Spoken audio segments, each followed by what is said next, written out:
당신 왜 그래? 조카가 왔으면 따뜻하게 해줘야지. 은숙이가 애야? 왜 자꾸 은숙이만 고기 줘? 우리 애들도 부족한데. 며칠 있다가 내려간다잖아. 우리 집에 남의 자식 들이는 거 싫어. 우리 애들도 키우기 힘든데 나까지 희생해야 해. 부담 주지 마. 안녕하세요. 새벽 감성 사연입니다. 고요한 새벽 당신의 마음을 따뜻하게 비추는 달빛처럼 서로의 이야기를 나누는 시간이 되었습니다. 매일 밤 당신의 작은 속삭임에도 귀 기울이며 함께 웃고 울 수 있는 공간이 되고자 합니다. 당신의 소소한 일상부터 가슴 깊이 간직했던 비밀스러운 이야기까지 모든 순간이 우리에게는 특별한 사연이 됩니다. 이 고요한 새벽, 당신의 이야기를 기다립니다. 여러분의 사연과 함께 이 공간이 더 따뜻해질 수 있도록 구독과 좋아요, 그리고 댓글로 당신의 마음을 들려주세요. 이제 사연을 들으러 가볼까요? 안녕하세요. 저는 판교에 살고 있는 58세 김은숙입니다. 지금은 상장 기업을 운영하며 바쁜 나날을 보내고 있지만 제 인생에는 잊을 수 없는 한 가지 사건이 있습니다.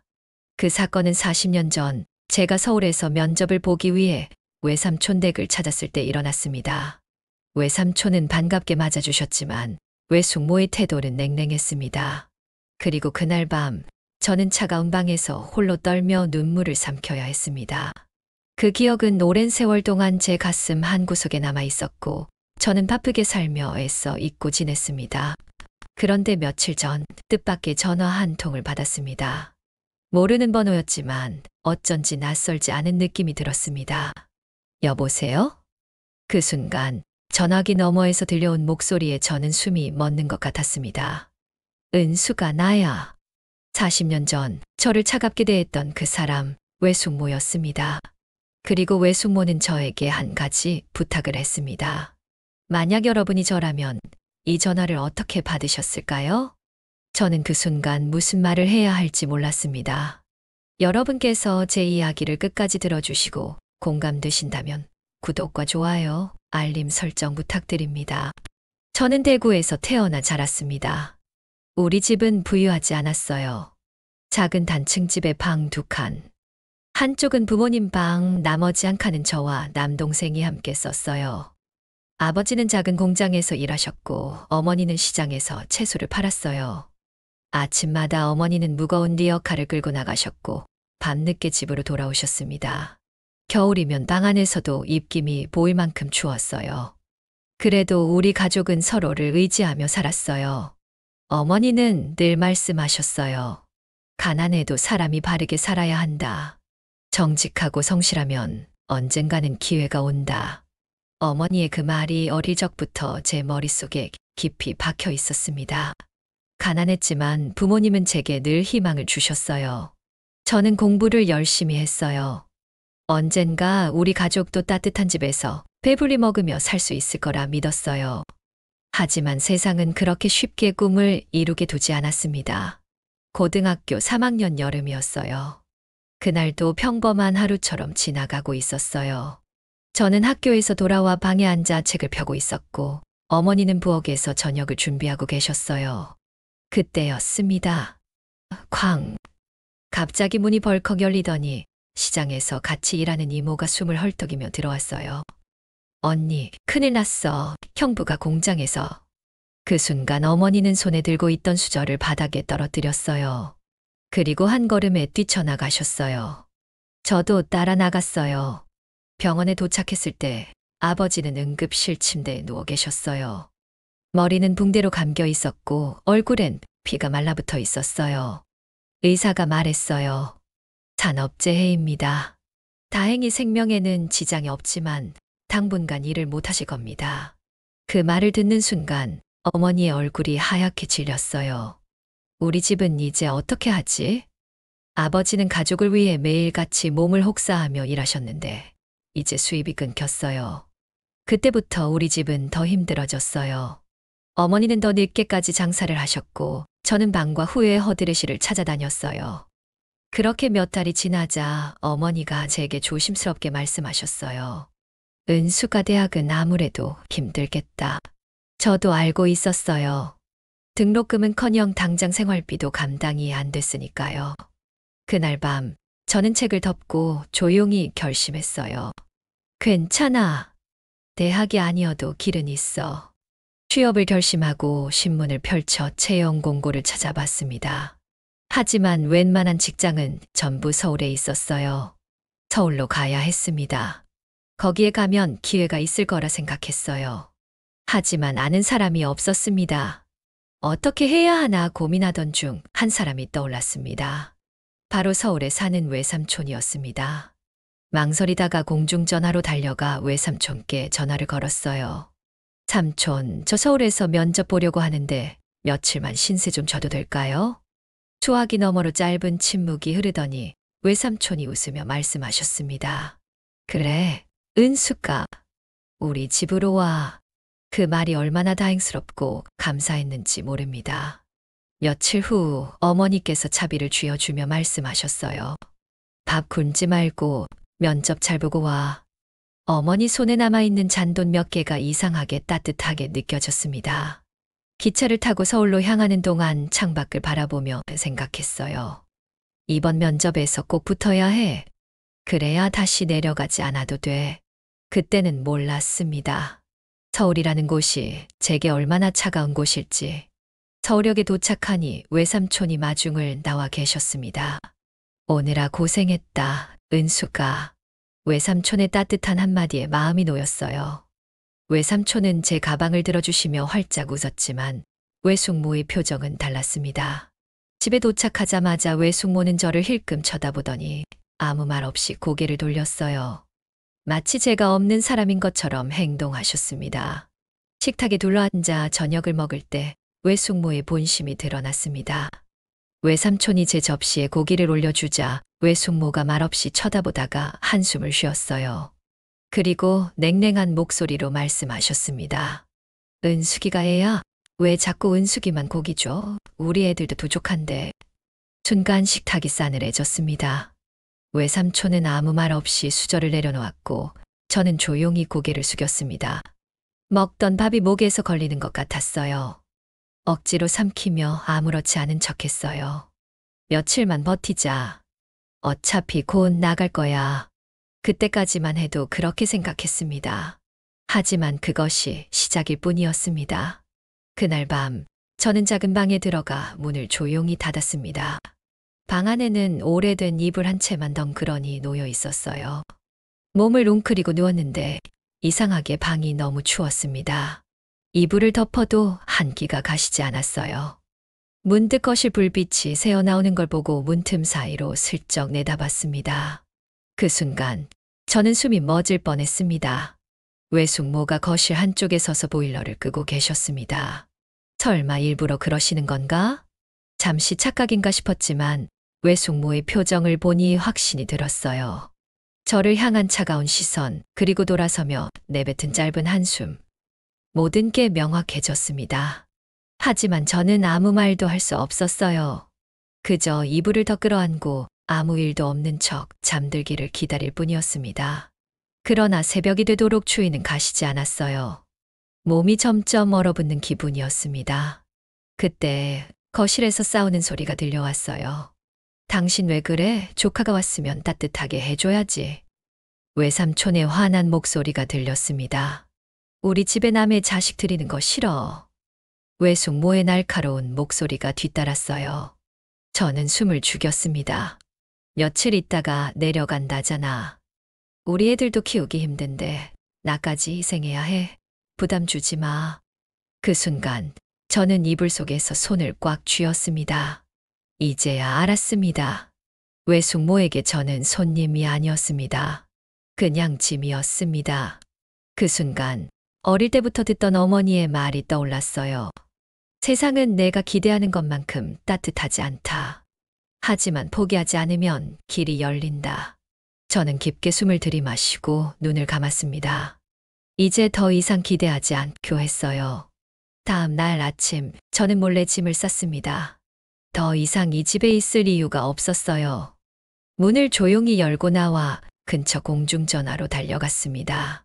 수화기를 들고 어머니의 번호를 눌렀습니다. 엄마, 나 너무 서러워. 그냥 내려가고 싶어. 소화기 너머에서 어머니는 잠시 아무 말이 없었습니다. 그리고 차분한 목소리로 말씀하셨습니다. 지금 포기하면 넌 아무것도 못해. 울지 말고 내 길을 가. 그 말이 심장을 후려쳤습니다. 눈물이 주르륵 흘렀어요.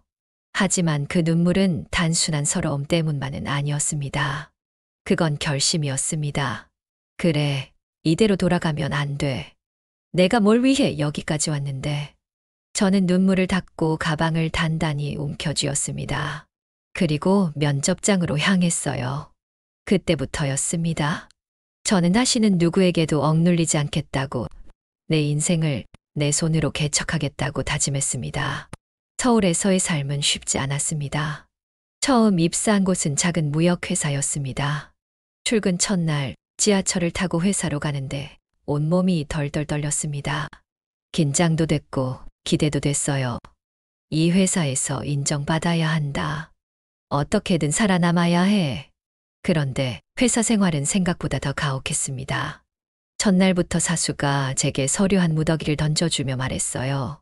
이거 복사해서 오전까지 내 책상에 놔둬요. 말투는 차가웠고 길 한 번 주지 않았어요. 점심시간이 되면 다들 무리지어 밥을 먹었지만 저는 혼자 사무실에 남아 도시락을 먹었습니다.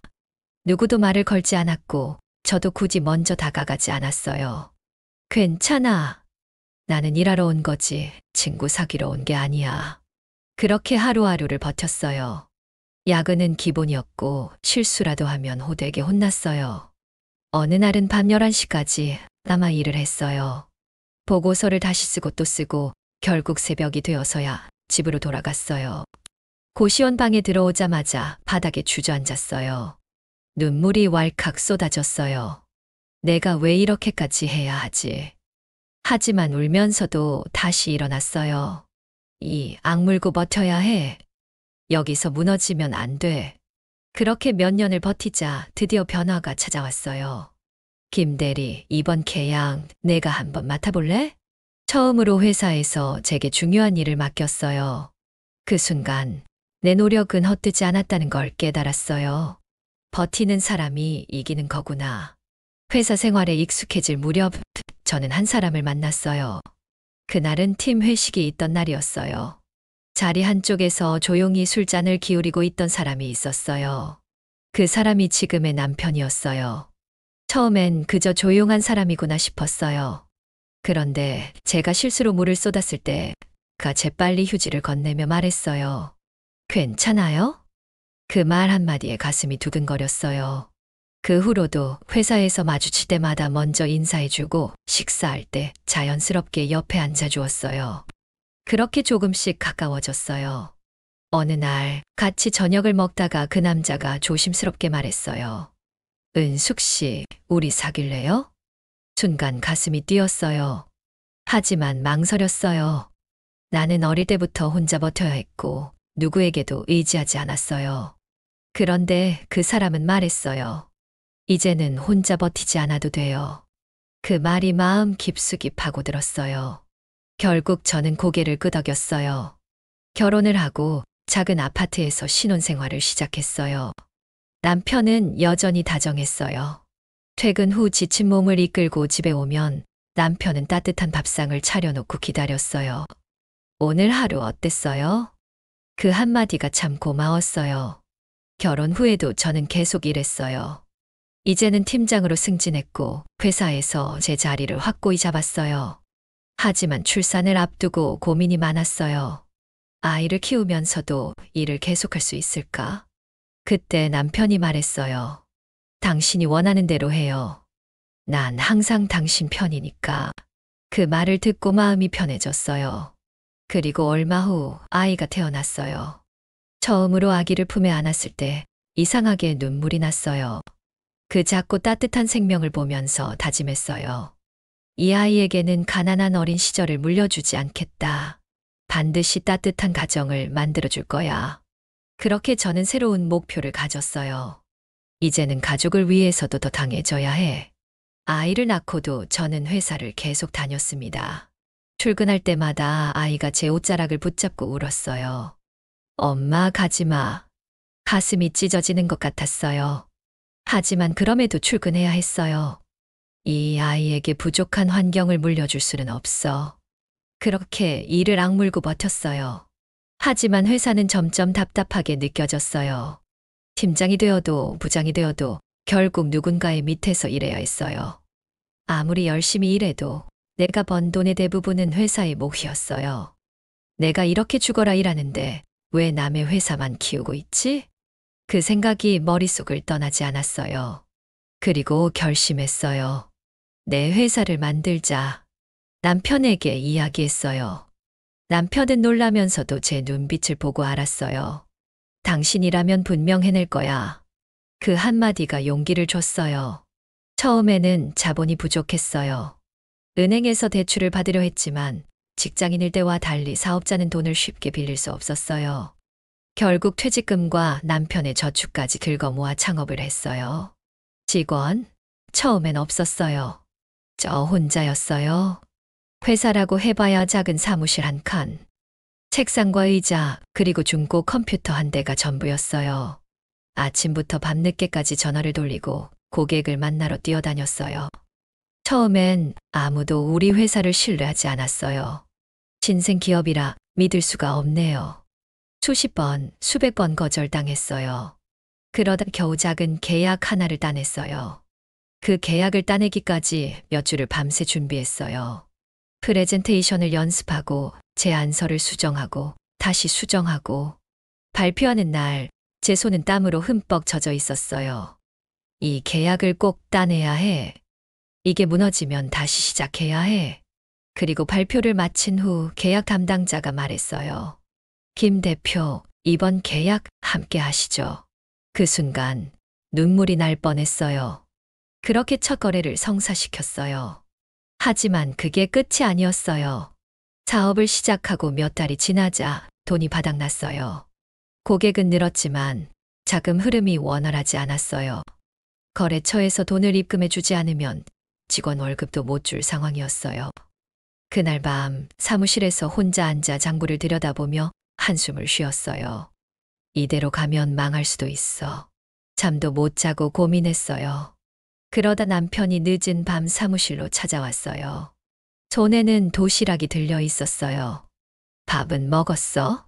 그 말을 듣는 순간 툭이 터졌어요. 남편은 아무 말 없이 제 손을 꼭 잡아줬어요. 그 손이 너무 따뜻했어요. 그래, 여기서 포기하면 안 돼. 다시 이를 악물었어요. 어느 날 큰 고객사를 만날 기회가 생겼어요. 이 계약만 따내면 회사가 안정될 수 있었어요. 그런데 경쟁사가 너무 강했어요. 모두가 말했어요. 그 회사랑 경쟁해봤자 지게 뻔해요. 하지만 저는 포기할 수 없었어요. 발로 뛰고 밤을 새우며 자료를 준비했어요. 그리고 마지막 프레젠테이션 날 저는 말했어요. 우리는 작지만 누구보다 열정이 있습니다. 우리와 함께 하신다면 절대 후회하지 않으실 겁니다. 그리고 며칠 뒤 연락이 왔어요. 김 대표, 우리 이번 프로젝트 같이 갑시다. 그 순간 숨을 들이마시고 하늘을 봤어요. 드디어 여기까지 왔다. 그 계약 이후 회사는 점점 성장했어요. 거래처가 늘었고 직원도 늘었어요. 몇 년 후 우리는 업계에서 주목받는 회사가 되었어요. 그리고 마침내 상장 기업이 되었어요. 그날 증권거래소 전광판에 우리 회사 로고가 뜨는 걸 보면서 나는 울었어요. 나는 해냈다. 그 순간 40년 전 차가운 방에서 떨고 있던 어린 은숙이가 떠올랐어요. 그때 포기하지 않아서 여기까지 왔구나. 그렇게 저는 제가 만든 회사의 대표가 되었습니다. 회의를 마치고 사무실로 돌아와 의자에 앉았습니다. 바쁜 하루였습니다. 정신없이 시간을 보내다 보면 하루가 금방 지나갔어요. 책상 위에 놓인 서류를 정리하려는데 휴대폰이 울렸습니다. 모르는 번호였습니다. 요즘 워낙 스팸 전화가 많아 받을까 말까 고민했어요. 그런데 이상하게도 이번만큼은 그냥 넘길 수가 없었습니다. 여보세요? 순간 귀를 의심했습니다. 은수가 나야. 낯설지만 어디선가 들어본 듯한 목소리였습니다. 순간 심장이 덜컥 내려앉았습니다. 이 목소리는 설마 누구시죠? 제가 그렇게 묻자 전화기 너머에서 망설이는 듯한 숨소리가 들렸습니다. 내 외숙모야. 그 순간 머릿속이 하얘졌습니다. 외숙모. 그 이름을 마지막으로 불러본 게 언제였을까요? 기억을 더듬어 보려 했지만 40년 동안 단 한 번도 입 밖에 낸 적이 없는 이름이었습니다. 40년 전 면접을 보기 위해 서울로 올라왔던 19살의 나. 그리고 보일러가 꺼진 차가운 방에서 온몸을 웅크리고 잠을 청하던 나. 문틈 사이로 들려오던 외숙모의 날카로운 목소리. 나한테 허락도 없이 데려왔잖아. 우리 집에 남의 자식 들이는 거 싫어. 나는 손끝이 서늘해지는 걸 느꼈습니다. 그런데 이제 왔어. 이제 와서 무슨 일이길래 갑자기 내게 전화를 한 걸까요? 외숙모의 목소리가 다시 들려왔습니다. 잘 지내니? 너 성공했다며 정말 축하해. 축하. 그 말을 듣는 순간 속에서 뜨거운 무언가가 치밀어 올랐습니다. 축하한다고요?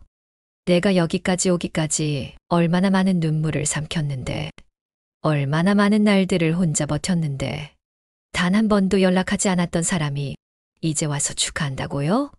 저는 이를 악물고 담담한 목소리로 대답했습니다. 무슨 일이세요? 사실은 내가 좀 도와줄 수 없겠니? 그 말을 듣는 순간 머릿속이 새하얘졌습니다.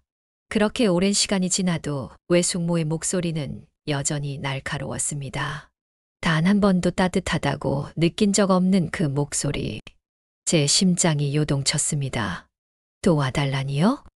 입술이 바짝 마르는 걸 느꼈습니다. 외숙모는 짧은 침묵을 흘린 뒤 한숨을 쉬며 말을 이었습니다.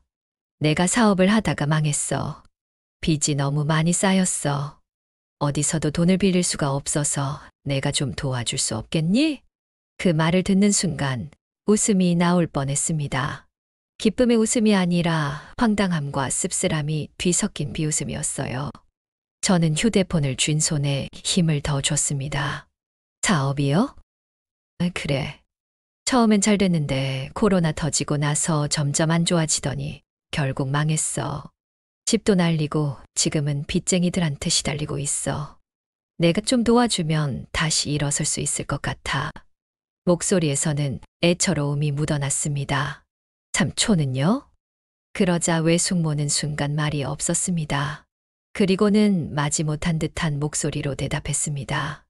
내 삼촌이랑은 이혼했어. 순간 심장이 철렁 내려앉았습니다.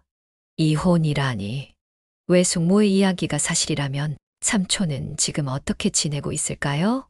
제 머릿속이 복잡해졌습니다. 외숙모의 말을 다 믿어도 될까? 확인해야 했습니다. 잠시만 기다려주세요. 저는 그 말을 남기고 전화를 끊었습니다. 몇 번의 신호음 끝에 외삼촌이 전화를 받았습니다. 은숙이냐? 목소리가 전보다 더 약해져 있었습니다. 삼촌 잘 지내세요? 제 목소리는 어쩐지 조심스러웠습니다. 그냥 그럭저럭이지.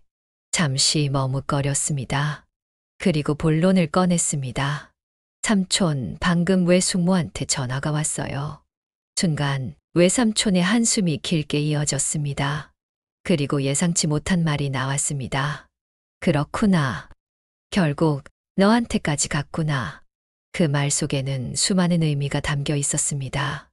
외삼촌은 한참 동안 말을 잇지 못하다가 힘겹게 입을 열었습니다. 내 외숙모, 다단계에 빠져서 빚더미에 앉았어. 처음에는 작은 돈으로 시작했는데 점점 빠져들더니 결국 돌이킬 수 없는 지경이 됐지. 내 사촌들도 손절하고 떠났어. 나도 더 이상 감당 못해서 결국 이혼했어. 그 말을 듣는 순간 머릿속이 복잡해졌습니다. 외숙모가 돈을 빌려달라고 한 이유는 단순한 사업 실패 때문이 아니었습니다. 삼촌 힘들었겠어요. 그 말밖에 할 수 없었습니다. 외삼촌은 짧게 웃었습니다. 힘든 건 이제 익숙해. 근데 내가 알 필요는 없었어. 그런데도 결국 저 인간이 너한테까지 연락했구나. 그 말에 피식 웃음이 나왔습니다. 외숙모는 나를 가족으로 여기지도 않았습니다. 40년 동안 단 한 번도 안부 전화 한 통 없던 사람이 이제 와서 나한테 손을 내밀었습니다. 삼촌, 제가 도와드려야 할까요? 외삼촌의 대답은 단호했습니다. 절대 돈 빌려주지 마라. 내 돈까지 빨아먹히고 싶지 않으면.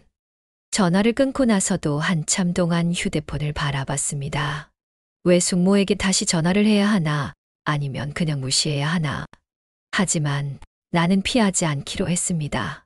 전화기를 들어 다시 외숙모에게 전화를 걸었습니다. 신호음이 몇 번 울리더니 외숙모가 급히 받았습니다.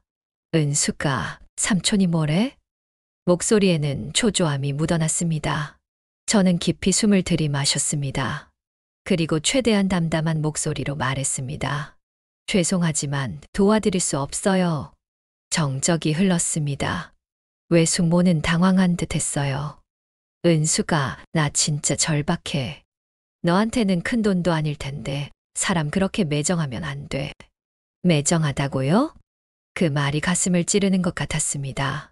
30년 전 차가운 방에서 울며 잠들었던 나는 외숙모에게 매정하다는 말을 할 기회조차 없었습니다. 내가 힘들 때, 내가 절박할 때 외숙모는 나를 외면했습니다. 이제 와서 나보고 매정하다고 말하다니. 저는 입술을 깨물었습니다. 그리고 단호하게 말했습니다. 외숙모는 40년 전에 저를 도와주셨나요? 전화기 너머로 정적이 흘렀습니다. 아무 말도 하지 못하는 외숙모. 그 침묵이 모든 걸 말해주고 있었습니다. 외숙모도 알고 있었을 겁니다. 40년 전 어린 내가 어떤 마음으로 그 집을 떠났는지, 내가 어떤 마음으로 이를 악물고 살아왔는지, 이제 와서 내게 손을 내밀 자격이 없다는 걸 외숙모 자신도 알고 있었을 겁니다. 그냥 조용히 숨소리만 들려왔습니다. 그 정적이 답이었습니다. 저는 더 이상 기다리지 않았습니다. 조용히 전화를 끊었습니다. 전화를 끊고 나서도 가슴이 두근거렸습니다. 책상에 앉아 있는데도 손이 살짝 떨렸습니다. 내가 너무한 걸까? 내가 잘못한 걸까? 순간 그런 생각이 스쳐갔습니다. 하지만 아니었습니다. 나는 40년 동안 스스로 이겨내며 버텨왔습니다. 누구도 나를 도와주지 않았습니다. 나는 혼자 버텨야 했고, 그래서 더 강해졌습니다. 이제 와서 외숙모가 나를 찾는다는 게 나는 도무지 용납되지 않았습니다. 창밖을 바라봤습니다. 하늘은 맑고 햇살이 따뜻했습니다. 문득 차가운 방에서 떨고 있던 19살의 나 자신이 떠올랐습니다. 그때 포기하지 않아서 여기까지 왔다. 그리고 스스로에게 말했습니다. 이제는 내가 인연을 선택할 수 있는 사람이 되었구나. 전화를 끊고도 한참 동안 휴대폰을 내려놓지 못했습니다. 눈을 감으면 방금 전 외숙모의 목소리가 생생하게 들려오는 것 같았어요. 은수가, 나 진짜 절박해. 너한테는 큰 돈도 아닐 텐데 사람 그렇게 매정하면 안 돼. 그 말이 계속 머릿속을 맴돌았습니다. 정말 내가 너무 매정했던 걸까? 혹시라도 도와줬어야 했을까? 순간 가슴 한 구석이 묵직해졌습니다. 하지만 이내 고개를 저었습니다. 아니야. 내 선택은 틀리지 않았어. 40년 전 나는 외숙모에게 따뜻함을 기대했지만 돌아온 건 차가운 외면뿐이었어요. 그런데 이제 와서 내 성공을 듣고 나를 찾아와 도움을 요청한다는 게 그게 과연 진심일까요? 아니요. 그건 단순한 필요였을 뿐이었어요. 외숙모에게 나는 가족이 아니라 그저 돈을 빌릴 수 있는 사람이었을 뿐이었어요. 그 깨달음이 다시 한번 마음을 단단하게 만들었습니다. 문득 엄마가 떠올랐습니다. 40년 전 나는 결국 울음을 삼키고 이를 악물고 버텼습니다. 그렇게 서울에서 살아남았고 사회에서 인정받았고 결국 내 회사를 만들었습니다. 만약 그때 엄마가 나에게 그래, 내려와라라고 했다면 나는 이렇게 성공할 수 있었을까요? 아마 아니었을 겁니다. 엄마의 단호한 한마디가 결국 지금의 나를 만든 거예요. 그렇다면 지금 이 순간 엄마가 살아계셨다면 뭐라고 하셨을까요? 그 인간한테 돈 한 푼도 주지 마라. 엄마라면 분명 그렇게 말씀하셨을 거예요. 한동안 멍하니 앉아 있다가 결국 남편에게 전화를 걸었습니다. 신호음이 몇 번 울리더니 남편이 받았어요. 여보? 남편의 다정한 목소리를 듣는 순간 눌러왔던 감정이 터질 것 같았어요. 나 오늘 외숙모한테 전화 왔어. 뭐, 외숙모? 남편은 놀란 듯 했어요. 응. 돈 빌려달래. 남편은 한숨을 쉬었습니다. 그럴 줄 알았어. 그래서 뭐라고 했어? 거절했어. 잘했어. 남편은 단호하게 말했어요. 지금까지 당신 혼자 힘으로 여기까지 온 거잖아. 당신이 아무 이유 없이 거절한 것도 아니고 그 사람들이 당신한테 해준 게 뭐가 있다고? 그 말을 듣는데 갑자기 눈물이 핑 돌았어요. 남편은 끝까지 내 편이 되어주고 있었어요. 근데 나 너무 매정했던 건 아닐까? 그 질문을 하면서도 나는 이미 답을 알고 있었어요. 남편은 잠시 침묵하더니 부드러운 목소리로 말했어요. 여보, 그때 외숙모가 당신을 따뜻하게 맞아줬다면 지금 당신도 고민 없이 도와줬을 거야. 그런데 그 사람이 그때 당신한테 한 행동을 생각해봐. 그게 가족이었어? 그 말을 듣는 순간 마음이 차분해졌어요. 그래. 남편 말이 맞아요. 가족이라면 그렇게 할 수 없었을 거예요. 내가 너무한 게 아니었어요. 며칠이 지나도 외숙모에게서 다시 전화가 오지는 않았습니다. 아마도 내가 도움을 줄 가능성이 없다고 판단하고 다른 사람에게 연락했겠죠. 그 생각을 하니 오히려 마음이 편해졌어요. 나는 이제 내가 선택한 인연과만 살아간다. 그게 지금까지 노력해서 여기까지 온 내가 얻은 가장 큰 성공이었어요. 더 이상 원치 않는 사람들에게 휘둘리지 않을 자유, 그리고 나 자신을 위해 내릴 수 있는 선택의 힘. 저는 이제야 진짜 내가 원하는 삶을 살고 있는 것 같았습니다. 이제 저는 다시 제 일상으로 돌아왔습니다. 여전히 바쁘게 회사를 운영하고 가정을 돌보고 하루하루를 살아가고 있습니다. 여러분이라면 어떻게 하셨을까요? 과거의 상처를 뒤로하고 도와주는 것이 맞을까요? 아니면 단호하게 끊어내는 것이 맞을까요? 저는 저만의 답을 내렸습니다. 그렇지만 사람마다 생각은 다를 수 있겠죠. 어쩌면 외숙모를 도와주는 것이 맞다고 생각하는 분들도 계실 거예요. 하지만 한 가지 분명한 것은 이제는 제가 누구를 가족으로 여길지 선택할 수 있는 사람이 되었다는 것입니다. 저는 제 남편, 제 아이, 그리고 저를 아껴주는 사람들과 함께 살아가기로 했습니다. 그리고 이제는 과거의 아픔을 되새기기보다는 앞으로 나아가기로 했습니다. 여러분도 과거에 얽매여 아파하기보다는 스스로를 더 사랑하는 선택을 하셨으면 좋겠습니다. 그렇다면 그 이유는 무엇인가요? 여러분의 의견을 댓글로 남겨주세요. 그리고 이 이야기가 공감되셨다면 구독과 좋아요, 알림 설정 부탁드립니다. 그럼 다음 이야기에서 만나요. 감사합니다. 여러분, 이 이야기를 어떻게 보셨나요? 상처받은 마음을 치유하고 새로운 관계를 만들어가는 이 이야기가 여러분께도 울림을 주었길 바래요. 혹시 비슷한 경험이 있으시다면 또는 이들의 이야기를 보며 느끼신 점이 있다면 댓글로 함께 나눠주세요. 여러분의 이야기가 또 다른 누군가에게 위로와 용기가 될 수 있을 거예요. 구독과 좋아요로 응원도 부탁드려요.